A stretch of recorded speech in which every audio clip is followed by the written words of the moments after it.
ರಾವ್ ಅವ್ರಿಗೂ ಹಾಗೂ ನರಸಿಂಹಮೂರ್ತಿ ಸರ್ ಅವ್ರಿಗೂ ನಾನು ಆಭಾರಿ. ನಾನೇ ಓದಿದ ಶಾಲೆ ಇದು, ಕಾಲೇಜಿದು. ನಿಮ್ಮಂತೆ ಬಹುಶಃ ಅಲ್ಲಿಂದ 2ನೇ ರೋ 3ನೇ ರೋ ಕೂತ್ಕೊಳ್ತಾ ಇದ್ದೆ. ಎಲ್ಲರೊಬ್ಬ ಗೆಸ್ಟನ್ನು ಕರೆಸ್ತಾ ಇದ್ವಿ, ಬಹುಶಃ ವೆಡ್ನೆಸ್ಡೇ ಅಂತ ಕಾಣುತ್ತೆ. ಹೀಗೆ ಆವಾಗೆಲ್ಲ CNN IBN ಕಡೆಯಿಂದ, ಟೈಮ್ಸ್ ನೌ ಕಡೆಯಿಂದ ಪತ್ರಕರ್ತರು ಬಂದು ಮಾತನಾಡ್ತಾ ಇದ್ರು. ಸಹಜ ಕುತೂಹಲಿಯಾಗಿ ಅವರ ಭಾಷಣವನ್ನು ಕೇಳ್ತಾ ಇದ್ದೆ. ಅಂತ ಮತ್ತೊಂದು ಅವಕಾಶ ಇಲ್ಲಿ ಸಿಕ್ತು. ಇಲ್ಲಿ ನನಗೆ ಪಾಠ ಮಾಡಿರೋ ಗುರುಗಳಿದ್ದಾರೆ, ಜೊತೆಗೆ ನನ್ನೊಟ್ಟಿಗೆ ಕೆಲಸ ಮಾಡಿದಂಥವ್ರು ಇದ್ದಾರೆ, ಜೊತೆಗೆ ನಾನು ಚರ್ಚೆ ಮಾಡಿದಂತಹ ಡಿಬೇಟ್ಗಳಲ್ಲಿ ಪ್ಯಾನಲಿಸ್ಟ್ಗಳಾಗಿ ಸಾಕಷ್ಟು ಬಾರಿ ಬಂದಂತಹ, ನನ್ನೊಂದಿಗೆ ಸಾಕಷ್ಟು ಜಗಳಗಳಿಗೆ ಸಾಕ್ಷಿಯಾದಂತಹ ಡಿಬೇಟರ್ಸ್ ಕೂಡ ಇಲ್ಲಿದ್ದಾರೆ. ಎಲ್ರಿಗೂ ಸ್ವಾಗತ. ಖುಷಿಯಿಂದ ನಾನು ಈ ಒಂದು ಸಂವಾದ ಕಾರ್ಯಕ್ರಮಕ್ಕೆ ಇಲ್ಲಿ ಆಗಮಿಸಿದ್ದೀನಿ. ಮೊಟ್ಟ ಮೊದಲ ಬಾರಿಗೆ ನಾನು ಸರ್ನ ಜಾಸ್ತಿ ವೇಟ್ ಮಾಡಿಸಲ್ಲ. ಚುನಾವಣಾ ಆಯೋಗ ಅವರನ್ನು ಬೀಳ್ಕೊಡುವ ಕಾರಣದಿಂದಾಗಿ ಅವ್ರಿಗೆ ಕುರಿತಾಗಿ ನಾನು ಶುರು ಮಾಡಿಬಿಡ್ತೀನಿ. ಬೇರೆ ವಿಷಯಗಳು ಇತ್ತು ನಮ್ಮದು. ಚುನಾವಣಾ ಆಯೋಗ ಅಂತ ಬಂದಾಗ ಈ ದೇಶದ ಸ್ವಾಯತ್ತ ಸಂಸ್ಥೆ ಅಂತ ನಾವು ಭಾವಿಸಿದ್ದೀವಿ. ನಮ್ಮ ಪ್ರಶ್ನೆಯಲ್ಲಿ ಎಲ್ಲಿ ಬರುತ್ತೆ ಅಂತ ಹೇಳಿದ್ರೆ, ಚುನಾವಣಾ ಆಯೋಗ ಅದರ ಪಾರದರ್ಶಕತೆಯೊಂದಿಗೆ ಜನಗಳ ಪಾರದರ್ಶಕತೆ ಅಡಗಿದೆಯಾ, ಜನಗಳ ಪಾರದರ್ಶಕತೆಯೊಂದಿಗೆ ಚುನಾವಣಾ ಆಯೋಗದ ಪಾರದರ್ಶಕತೆ ಅಡಗಿದೆಯಾ ಅಂತ. ಪಾರದರ್ಶಕತೆ 90 ಲಕ್ಷ, 95 ಲಕ್ಷ, 45 ಲಕ್ಷ ಅಂತ ಕೇಳಿದ ತಕ್ಷಣ ಸಹಜವಾಗಿ ನಮ್ಮೆಲ್ಲರಿಗೂ ದೊಡ್ಡ ಗಾಬರಿ. ಗ್ರಾಮ ಪಂಚಾಯತ್ ಎಲೆಕ್ಷನ್ ಬೆಂಗಳೂರಿನ ಎಡ್ಜ್ಗಳಲ್ಲಿ, ಬೆಂಗಳೂರಿನ ತುದಿಗಳಲ್ಲಿ ನಡೆಯುವ ಒಂದು ಗ್ರಾಮ ಪಂಚಾಯತಿ ಎಲೆಕ್ಷನ್ ಒಬ್ಬ ಕ್ಯಾಂಡಿಡೇಟ್ ಖರ್ಚು ಮಾಡ್ತಾನೆ 30 ಲಕ್ಷ, 35 ಲಕ್ಷ. ಗ್ರಾಮ ಪಂಚಾಯತಿ ಚುನಾವಣೆ ಖರ್ಚು ಮಾಡ್ತಿರ್ತಕ್ಕಂಥ ಮೊತ್ತ. ಇದು ಚುನಾವಣಾ ಆಯೋಗಕ್ಕೆ ಗೊತ್ತಿಲ್ವಾ? Question number 1. ಗೊತ್ತಿದ್ದು ಸುಮ್ಮನೆ ಇದೆಯಾ? Question number 2. ನಾನು ಬರೀ ಗ್ರಾಮ ಪಂಚಾಯತಿದು ಹೇಳಿದೆ, ಇದಕ್ಕೆ ಕೇಂದ್ರ ರಾಜ್ಯ ಅಂತ ಬರ್ತವೆ, ಆಯಿತು. ನೆಕ್ಸ್ಟ್ ಜಿಲ್ಲಾ ಪಂಚಾಯತ್, ತಾಲೂಕ್ ಪಂಚಾಯತ್, MLA, MP ಈ ಚುನಾವಣೆಗಳು ಬಂದರೆ 150 ಕೋಟಿವರೆಗೂ ಮಾತಾಡ್ತಾರೆ. ನಾವು ಇತಿಮಿತಿ ಹೇಳ್ತಿರೋದು ಎಷ್ಟು ಹೇಳಿ? 90-95 ಲಕ್ಷ ಅಥವಾ 1 ಕೋಟಿ ಒಳಗಡೆ.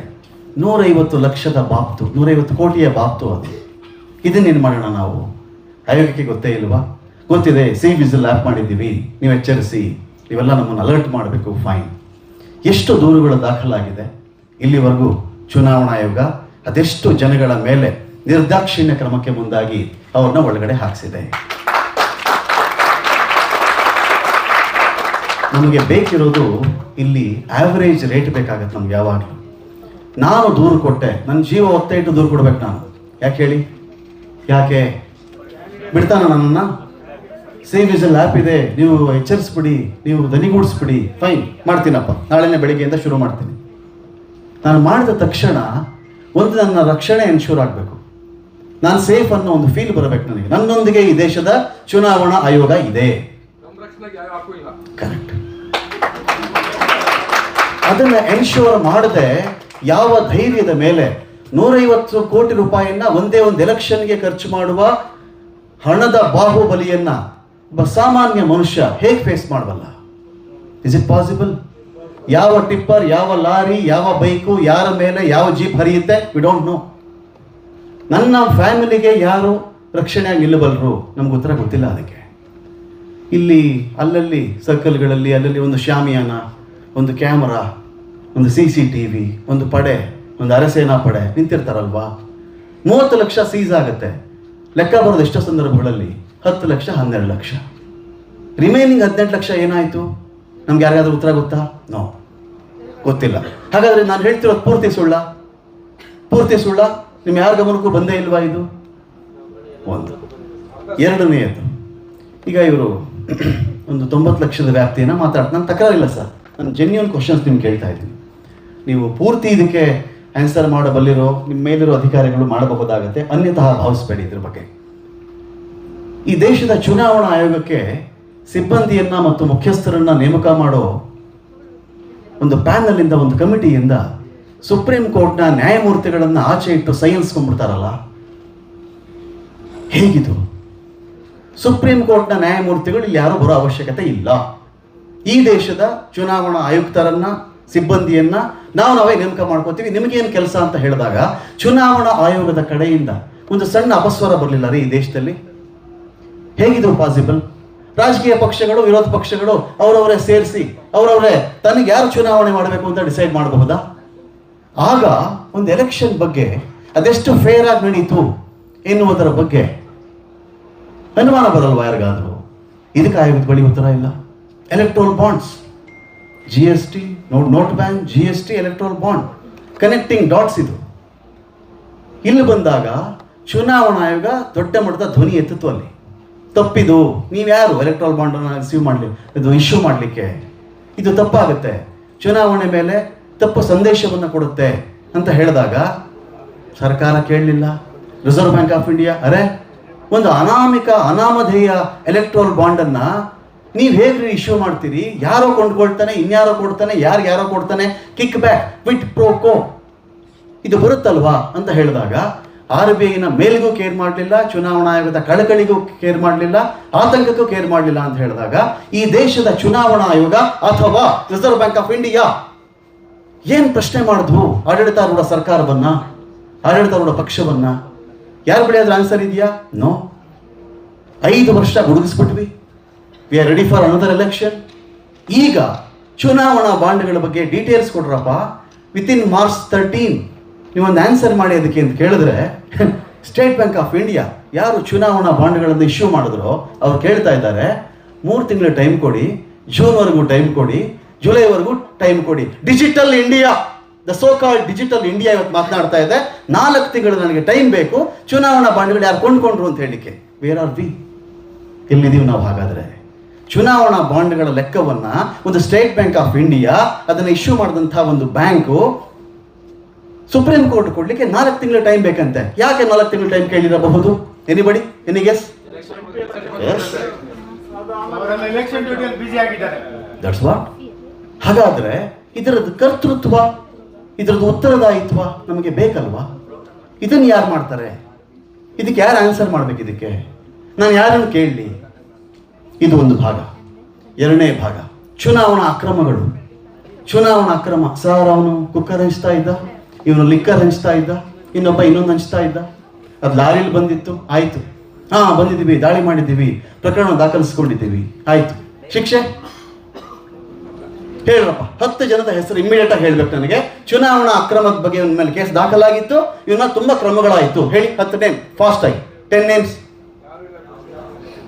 ಹಾಗಿದ್ದಾಗ ನಾವು ವ್ಯವಸ್ಥೆಯ ಮೇಲೆ ನಂಬಿಕೆ ಬರೋದು ಹೇಗೆ? ನಮಗೆ ನಾವು ಕಾನ್ಫಿಡೆನ್ಸ್ನ ತಗೊಳ್ಳೋದು ಹೇಗೆ? ಒಬ್ಬ ಕಾಮನ್ ಮ್ಯಾನ್ ಇದಕ್ಕೆ ಆನ್ಸರ್ ಮಾಡೋದು ಹೇಗೆ? ಇಂಥ ಪ್ರಶ್ನೆಗಳು ನಮಗೆ ಬರಬಾರ್ದಾ? ಬಂದರೆ ಅಪರಾಧನ?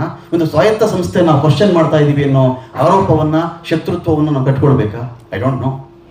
ಜಸ್ಟ್ ನಾನು ಕ್ವಶನ್ ಕೇಳಿಬಿಟ್ಬಿಡ್ತಾ ಇದ್ದೀನಿ ಅಷ್ಟೇ. ನಾನು ತೀರ್ಪುಗಾರನೂ ಅಲ್ಲ. ಒಂದು ವ್ಯವಸ್ಥೆಯಲ್ಲಿ ನಡೀತಾ ಇದೆಯೋ ಇದರ ಬಗೆಗೆ ಒಬ್ಬ ಸಾಮಾನ್ಯ ಮನುಷ್ಯನಾಗಿ ನನ್ನಲ್ಲಿ ಉದ್ಭವ ಆಗ್ತಿರ್ತಕ್ಕಂಥ ಪ್ರಶ್ನೆಗಳು. ಚುನಾವಣಾ ಅಕ್ರಮಗಳಾಗ್ತವೆ. ಈಗ MP ಆಗಿರ್ತಾನೆ ಅವನು, ಇನ್ನೇನು 6 ತಿಂಗಳು 3 ತಿಂಗಳು ಮುಗಿತಾ ಇದೆ ಎನ್ನುವಾಗ ಕೋರ್ಟಿಂದ ಒಂದು ಆರ್ಡರ್ ಬರುತ್ತೆ, ಹೌದು ಇವನು ಚುನಾವಣೆಯಲ್ಲಿ ಅಕ್ರಮ ಮಾಡಿದ್ದಾನೆ. ಅಲ್ಲಿಗೆ ಅವನ ಟರ್ಮ್ ಇರುತ್ತಲ್ಲ, ಮುಗಿಸ್ಕೊಂಡೇ ಬಿಟ್ಟಿರ್ತಾನೆ ಅವನು. ಚುನಾವಣಾ ಆಯೋಗದ ವ್ಯಾಪ್ತಿಗೆ ಬರೋದಾದ್ರೆ ಇಮ್ಮಿಡಿಯೇಟ್ ಆಗಿ ಯಾಕೆ ಆಕ್ಷನ್ಗಳಾಗಲ್ಲ? ಎಷ್ಟು ಕಡೆ ಬೂತ್ ಕ್ಯಾಪ್ಚರಿಂಗ್ ಆಗಿಲ್ಲ? ಇದೊಂದು ಭಾಗ. ಆಗಲೇ ಯಾರೋ ಕೇಳ್ತಾ ಇದ್ರಿ, ಸರ್ ಕ್ರಿಮಿನಲ್ಲು ಇನ್ನೊಂದು ಮತ್ತೊಂದು ಅಂತೇಳಿ. ನಾನು TV5 ಕನ್ನಡ ಸೇರಿದ ಹೊಸದರಲ್ಲಿ ಒಂದು ಶೋ ಮಾಡಿದ್ದೆ, ಅಸೋಸಿಯೇಷನ್ ಆಫ್ ಡೆಮೊಕ್ರೆಟಿಕ್ ರಿಫಾರ್ಮ್ಸ್. ಈ ಸಂಸ್ಥೆ ಅಂಕಿಅಂಶಗಳನ್ನ ಬಿಡುಗಡೆ ಮಾಡಿತ್ತು. ಈ ದೇಶದಲ್ಲಿ ಕ್ರಿಮಿನಲ್ ಕೇಸ್ಗಳ ಹಿನ್ನೆಲೆಯುಳ್ಳವರು ಎಷ್ಟು ಜನ ಇದ್ದಾರೆ? ಯಾವ ಪಾರ್ಟಿಲಿದ್ದಾರೆ? ಈ ಪಾರ್ಲಿಮೆಂಟಲ್ಲಿ 40%ಗಿಂತ ಅಧಿಕ ಮಂದಿ ಕ್ರಿಮಿನಲ್ ಕೇಸ್ಗಳ ಬ್ಯಾಕ್ಗ್ರೌಂಡ್ ಇರ್ತಕ್ಕಂಥವ್ರು ಇದ್ದಾರೆ. ಎಷ್ಟು ಜನ ಹೇಳಿ? 40%ಗಿಂತ ಅಧಿಕ ಮಂದಿ.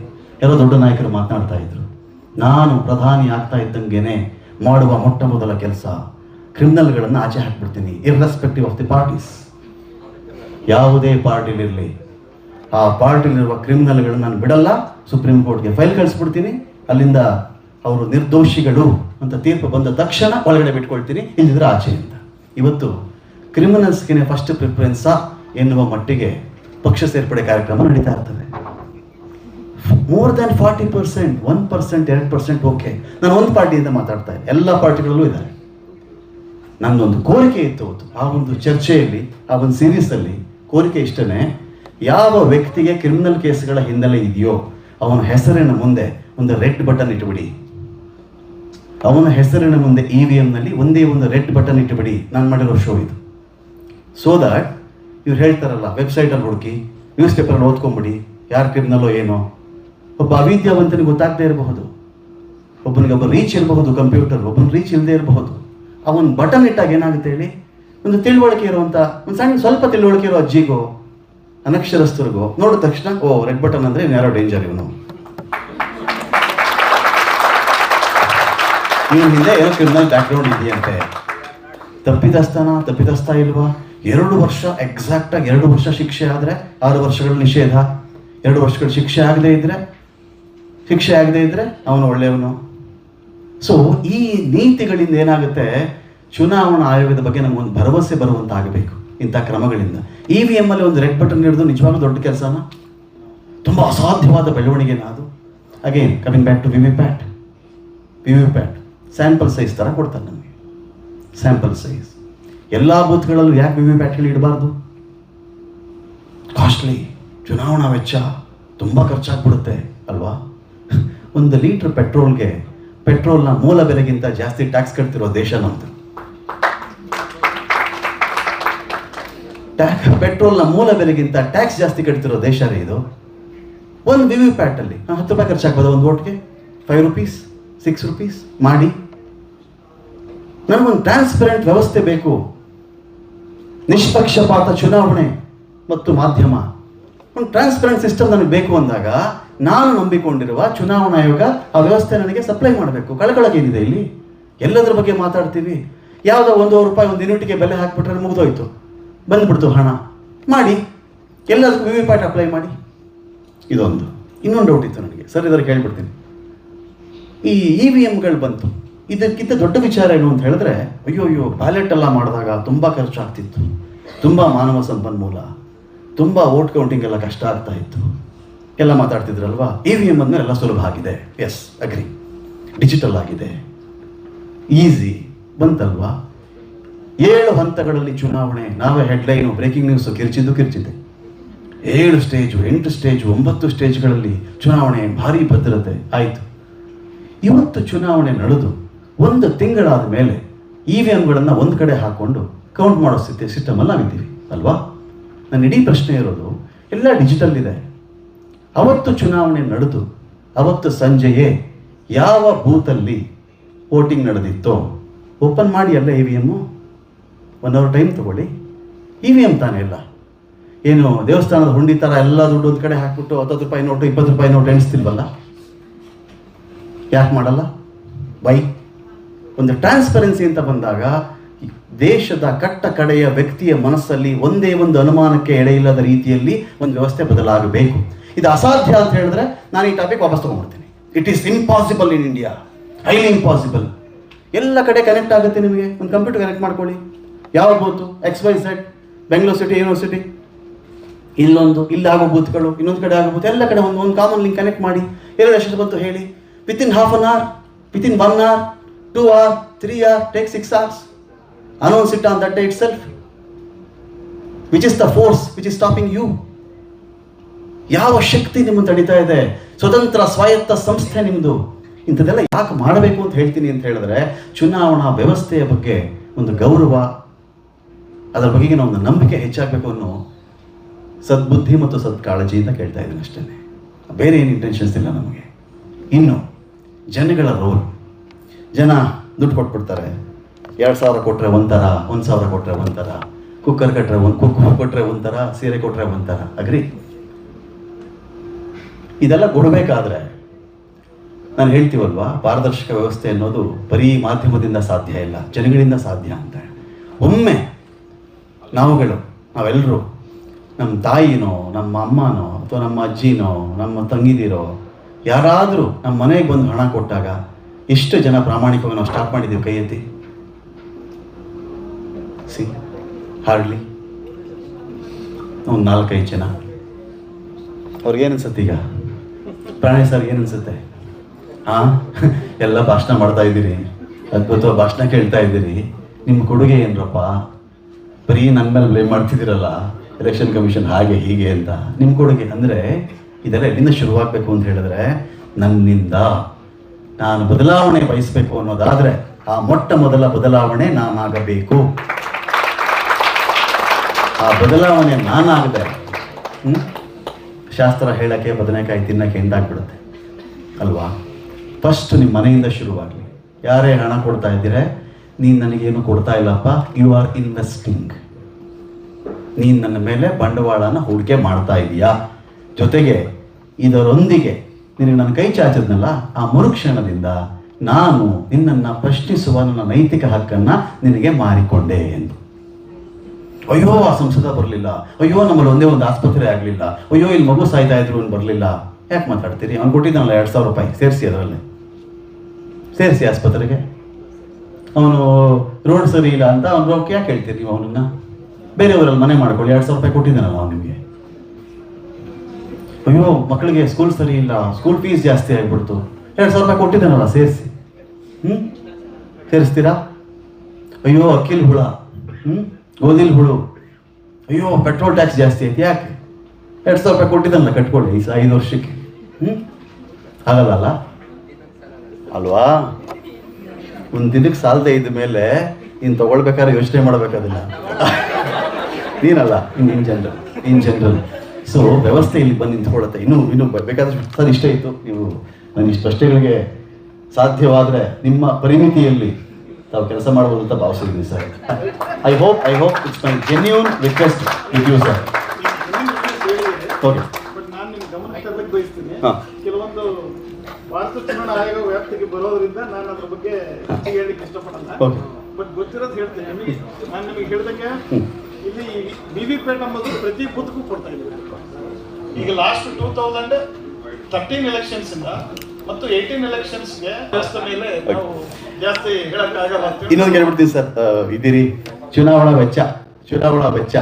ವೆಚ್ಚ ಅಂತ ಬಂದಾಗ ಈಗ ಕೋಡ್ ಆಫ್ ಕಂಡಕ್ಟ್ ಜಾರಿ ಆಗುತ್ತೆ. ಜಾರಿ ಆದ್ಮೇಲೆ ನಾವು ಕಣ್ಣಿಡ್ತೀವಿ, ನಿಗಾ ಇಡ್ತೀವಿ, ವಿಜಿಲೆನ್ಸ್ ಇರುತ್ತೆ, ಎಲ್ಲ ಮಾತಾಡ್ತಾ ಇದ್ರಿ, ಸಂತೋಷ. ಫೆಬ್ರವರಿ ಈ ಒಂದೇ ಒಂದು ತಿಂಗಳಲ್ಲಿ ಒಂದು ರಾಷ್ಟ್ರೀಯ ಪಕ್ಷ ಗೂಗಲ್ ಆ್ಯಡ್ಸ್, ಫೇಸ್ಬುಕ್ ಆ್ಯಡ್ಸ್ಗೆ 30 ಕೋಟಿ ರೂಪಾಯಿಗಳು ಖರ್ಚು ಮಾಡಿದೆ ಸರ್. ಇದರ ಅರ್ಥ ತಡಿಬೇಕಿತ್ತು ಅಂತಲ್ಲ. ಎಲೆಕ್ಷನ್ ಕೋಡ್ ಆಫ್ ಕಂಡಕ್ಟ್ ಬಂದ ಮೇಲೆ ತಡಿತೀರಿ, ನಿಮ್ಮ ಇತಿಮಿತಿಯಲ್ಲಿ, ನಿಮ್ಮ ಸಿಬ್ಬಂದಿ ಇತಿಮಿತಿಯಲ್ಲಿ ಹಿಡಿತೀರಿ, ಸರಿ. ಇದಕ್ಕಿಂತ ಸಾಕಷ್ಟು ಮುಂಚೆನೇ ಶುರುವಾಗ್ಬಿಡುತ್ತಲ್ಲ ಸರ್. ಇದಕ್ಕೇನಾದರೂ ಪರಿಹಾರ ಇದೆಯಾ? ಈಗ ಎಲೆಕ್ಷನ್ ಕಮಿಷನ್ ಅನೌನ್ಸ್ ಮಾಡೋವರೆಗೂ ಅವ್ರು ಎಷ್ಟು ಬೇಕಾದ್ರೂ ಖರ್ಚು ಮಾಡ್ಕೋಬಹುದು, ಏನು ಬೇಕಾದ್ರೂ ಕೊಡಬಹುದು ಅಂತನಾ? ಇಲ್ಲ, ಹಾಗಲ್ಲ. ಅದಕ್ಕೂ ಒಂದು ರಾಜಕೀಯ ಪಕ್ಷಗಳಿಗೆ ವೆಚ್ಚ ಮಾಡಲಿಕ್ಕೆ ಅವ್ರಿಗೆ ಅವಕಾಶ ಇದೆ. ಜಾಗೃತಿ ಅತ್ಯಂತ ಅವಶ್ಯಕತೆ. ನಾವು ಜಾಗೃತರಾಗಿ ಮತದಾನ ಮಾಡುವುದರ ಜೊತೆಗೆ ನಮ್ಮ ಸ್ನೇಹಿತರನ್ನ, ಸಂಬಂಧಿಕರನ್ನು ಕೂಡ ಅಷ್ಟೇ ಜಾಗೃತವಾಗಿಡುವಂಥ ಒಂದು ಪ್ರಯತ್ನ ಮಾಡೋಣ. ಸೋಷಿಯಲ್ ಮೀಡಿಯಾ ಜಾಸ್ತಿ ಆಗ್ತಿದೆ. ಇಷ್ಟು ಎಲ್ಲ ನನ್ನ ನಂತರದ ತಲೆಮಾರಿನ ಪತ್ರಕರ್ತರಲ್ಲಿದ್ದೀರಿ. ನಾವೆಲ್ಲ ಜರ್ನಲಿಸಮ್ ಸೇರಿಕೊಂಡಾಗ 2002 ಫಸ್ಟ್ ಸೆಮಿಸ್ಟರ್ ಶುರುವಾಗಿದ್ದು ನಮಗೇನೆ. ಸೇರಿಕೊಂಡಾಗ ಉದಯ ಟಿವಿ ಬಿಟ್ಟರೆ ಈ ಟಿವಿ ಬಿಟ್ಟರೆ ಉದಯ ಟಿವಿ, ಎರಡೇ ಅವಕಾಶಗಳು. ಬಿಟ್ಟರೆ 4 ಪ್ರಮುಖ ಪತ್ರಿಕೆಗಳು. ತುಂಬ ಅವಕಾಶ ಇದೆ. ಯಾರೂ ಅವಕಾಶ ಕೊಡಲಿಲ್ವಾ? ನಿಮ್ಮ ಹತ್ರ ಮೊಬೈಲ್ ಇದೆಯಲ್ಲ, ಇದೇ ಸಾಕು, ನೀವೊಬ್ಬ ಪತ್ರಕರ್ತ ಆಗ್ಬಿಡ್ತೀರಾ. ಈ ಅವಕಾಶನ ಹೇಗೇಗೋ ಮಿಸ್ಯೂಸ್ ಮಾಡ್ಕೋಬೇಡಿ. ರೀಲ್ಸ್ಗಳ ಸಾಮ್ರಾಜ್ಯದಲ್ಲಿ ಮುಳುಗಿ ಹೋಗಬೇಡಿ. ಕರಿಮಣಿ ಮಾಲೀಕ, ಬೆಳ್ಳುಳ್ಳಿ ಕಬಾಬ್, ರಾಹುಲ, ಎಸ್ಪೆಷಲಿ ಜರ್ನಲಿಸಮ್ ಅಂತ ಬಂದಿರಬೇಕಾದ್ರೆ ಒಳ್ಳೆ ದೇಶ ಇಟ್ಕೊಳ್ಳಿ. ಇಷ್ಟು ಜನ ಪತ್ರಕರ್ತರು ಸರಿಯಾಗಿ ನಮ್ಮ ರಾಜ್ಯಕ್ಕೆ ನಿಂತು ಬಿಟ್ರೆ, ನೀವು ನಮ್ಮ ದೇಶಕ್ಕೆ ಹೇಳ್ತಾ ಇದ್ದೀನಿ ಮಾತು, 10 ಪತ್ರಕರ್ತರು ಸಾಕ್ರಿ ಒಂದು ದೇಶಕ್ಕೆ. 10 ನಿಷ್ಪಕ್ಷಪಾತ ಪತ್ರಕರ್ತರು ಸಾಕು, 10 ವಾಹಿನಿ, 10 ನ್ಯೂಸ್ ಪೇಪರ್ ಸಾಕು. ಎಂಥ ಚಕ್ರವರ್ತಿ ಆಗ್ಬಿಡ್ಲಿ, ನಿಮ್ಮ ಮುಂದೆ ಮಂಡಿಯವರು ಬಿಡ್ತಾನೆ, ನೆನಪಿರ್ಲಿ. ಚಕ್ರವರ್ತಿ ಆಗಿರಲಿ ಅವನು, ನಾನು ಬಿಟ್ಟರಿಲ್ಲ ಅಂತ ಕೊಚ್ಕೊಂಡು ತಿರುಗ್ತಾ ಇರಲಿ, ನಿಮ್ಮ ಮುಂದೆ ಮಂಡಿಯವರು ತಾನು. ಕೀಪ್ ಇನ್ ಮೈಂಡ್, ನಿಮ್ಮಲ್ಲಿ ಪ್ರಾಮಾಣಿಕತೆ ಇರಲಿ, ನಿಮ್ಮ ಕೈನಲ್ಲಿ ಡಾಕ್ಯುಮೆಂಟ್ಸ್ ಇರಲಿ. ಸುಪ್ರೀಂ ಕೋರ್ಟ್ ಹೋದರೂ ಕೂಡ ನಾನು ಗೆಲ್ಲಬಲ್ಲೆ ಒಂದು ವಿಶ್ವಾಸ ಇಟ್ಕೊಳ್ಳಿ. ಆ ಥರದ ಒಂದು ಸಂಶೋಧನೆ ಬೆಳೀಲಿ. ಸೋಷಿಯಲ್ ಮೀಡಿಯಾ ಜಾಸ್ತಿ ಆಗ್ತಿದೆ, ಯೂಟ್ಯೂಬ್ ಜಾಸ್ತಿ ಆಗ್ತಿದೆ, ಚಾನಲ್ಗಳ ಸಂಖ್ಯೆ ಜಾಸ್ತಿ ಆಗ್ತಿದೆ ಅನ್ನೋದು ಮಾಧ್ಯಮದ ಶಕ್ತಿಯನ್ನು ಜಾಸ್ತಿ ಮಾಡಬೇಕೇ ವಿನಃ ಮಾಧ್ಯಮದ ಶಕ್ತಿಯನ್ನು ಕುಗ್ಗಿಸಬಾರ್ದು. ಯಾರು ಪಿಕರಿ ಆಗೋದು ಬೇಡ, ಇಲ್ಲಿ ಯಾರು ಪರ್ಚೇಸ್ ಆಗೋದು ಬೇಡ. ವಾಚ್ ಡಾಗ್, ಕಾವಲು ನಾಯಿ ಆಗಿರೋಣ, ಯಾರ್ದೋ ಬೋನಿಗೆ ಬಿದ್ದ ನಾಯಿಗಳಾಗೋದು ಬೇಡ. ಇದರೊಂದಿಗೆ ಇಷ್ಟು ಮಾತನಾಡೋಕ್ಕೆ ಅವಕಾಶ ಮಾಡಿಕೊಟ್ಟಂಥ ನಮ್ಮೆಲ್ಲರಿಗೂ, ಈ ವೇದಿಕೆಗೂ ನಾನು ಥ್ಯಾಂಕ್ಸ್ ಹೇಳ್ತಾ ಮಾತನಾಡ್ತಾ ಇದ್ದೀನಿ.